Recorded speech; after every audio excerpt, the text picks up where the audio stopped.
So this chain rule for partial derivatives is really nice. In fact, it's going to lead us to shortcut something that we learned about in Calculus 1. So remember in Calculus 1 there was a process called implicit differentiation, where you began with an equation that contains variables x and y, for example. I mean, it didn't have to be those two, but it wasn't solved explicitly. In other words, it was not y equals a bunch of stuff on the other side. So in the process of finding the derivative, we must keep in mind that y is really a function of x. So let's just do a little review of how to do this. It's been a while for all of us. So you have your function x cubed plus 3xy squared minus y to the fifth. And you want to take the derivative of that with respect to x. All right. So in the first term here, the derivative of that with respect to x is rather simple. It's 3x squared. Simple power rule. And the variables match, so it's dx, dx, and that just is 1, so it goes away and we don't have to worry about it. Okay, now add to that the next term. So I want to take the derivative of this with respect to x. But it's important to notice that this is one function multiplied by another function. So we're going to need the product rule here. All right, so the derivative of 3 with respect to x is, or 3x with respect to x is 3. And then y squared dx dx, right? Because I took the derivative of the x term. Plus, and obviously that's going to go away and be nothing. And then now 3x is left alone, right? So you leave the y squared alone, take the derivative of 3x. Now leave the 3x alone, take the derivative of y squared. So that'd be 2y to the 1 times the derivative of y with respect to x. But that one's not going to disappear. That is in fact what I'm actually looking for, dy dx. Minus, okay, well the derivative of y to the fifth would be 5y to the fourth. Again, dy dx, because the variables don't match. You're basically doing, well, glorified chain rule all this step of the way. And this is all equal to 0. So this is gone, this is gone. And what I actually want is this dy dx and this dy dx to come together and have everything else disappear and go to the other side. So I'm going to start with that. I'm going to start by taking the 3x squared and the 3y squared over to the other side. I'm going to leave the 3x and 2y here. So that leaves me, let me write it, 6xy dy dx. I'm going to write dy dx in black because it's what I'm actually looking for. Minus 5y to the fourth dy dx equals, and I'm going to take the 3x squared, so it'll be negative 3x squared, and minus 3y squared over the other side. So negative and minus. So they were both positive over here. I'm subtracting them to bring them to the other side of the equal sign. Now you can see both of these have a dy dx in them, so you're going to factor that out. And over on the right side, this isn't going to change. It's still going to be minus 3x squared minus 3y squared. So that part doesn't change. In the parentheses over here, I'm going to have a 6xy take away a 5y to the fourth. Now my goal is to solve this for dy dx. If that's my goal, what I need is to get the dy dx on its own. All right, well, that operation there currently is multiplication. So I'm going to divide. So dy dx would be equal to the negative 3x squared minus the 3y squared divided by 6xy minus 5y to the fourth. That would be your derivative. So that is Calc 1. We do all of that. And then you can also factor a negative out if you wanted to and make it 3x squared plus 3y squared over negative 6xy plus 5y to the fourth. That would also work. Basically by pulling out a negative and then canceling a negative. Right? So you factor a negative out of both the numerator and the denominator, and then it disappears in the numerator. And of course, you could reverse these positions if you so desired. All right, so that's wonderful, but that's long and tedious. So in Calc 3, we learn a shortcut.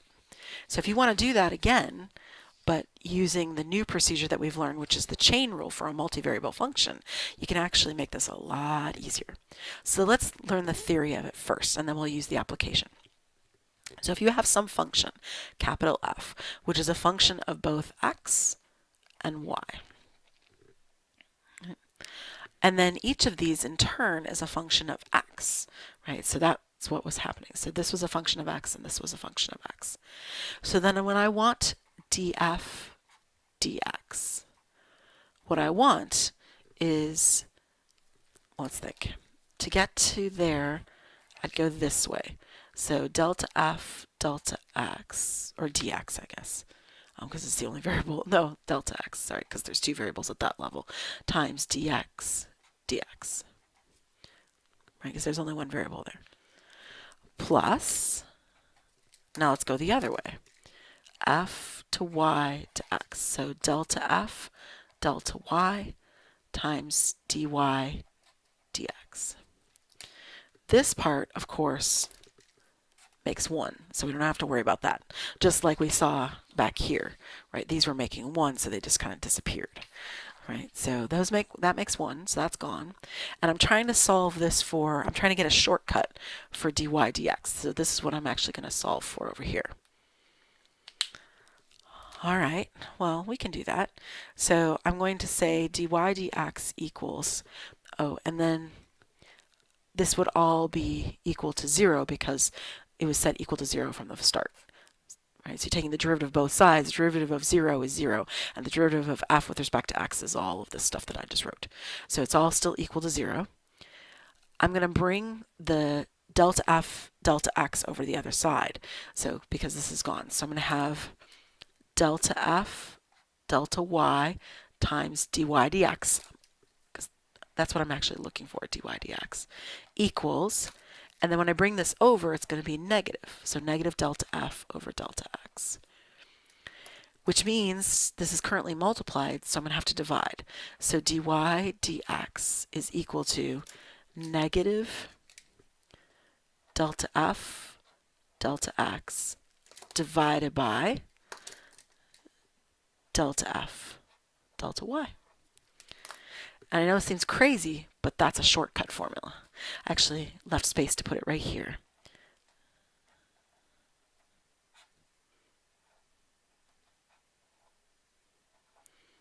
Again, those are deltas, not 2's. I know they look like 2's, I'm sorry. But they're deltas. All right, so then will this work out and will this make things easier for us? Sorry, I was unhappy with my delta there. So delta. Well, let's do the same problem we just did, but with this quicker shortcut. So according to me, and that formula we just came up with, dy dx, which is what I'm looking for, is negative delta f delta x over delta f delta y. Okay, so looking at the function, right, the whole function is f of x, y, right, that whole thing. So let's look at the top.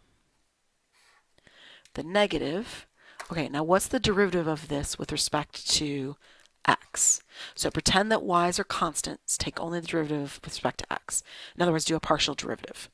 So that would be 3x squared, and then the y's are constants, the derivative of x would just be 3y squared,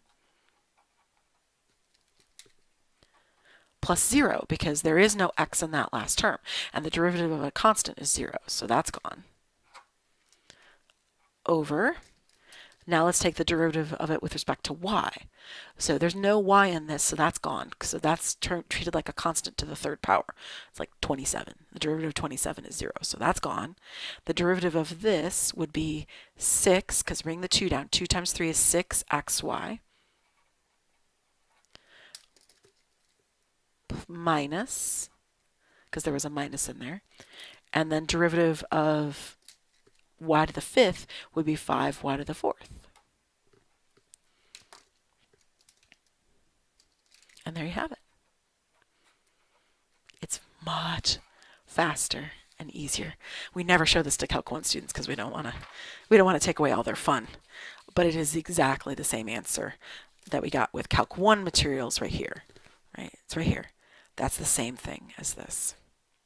Fascinating.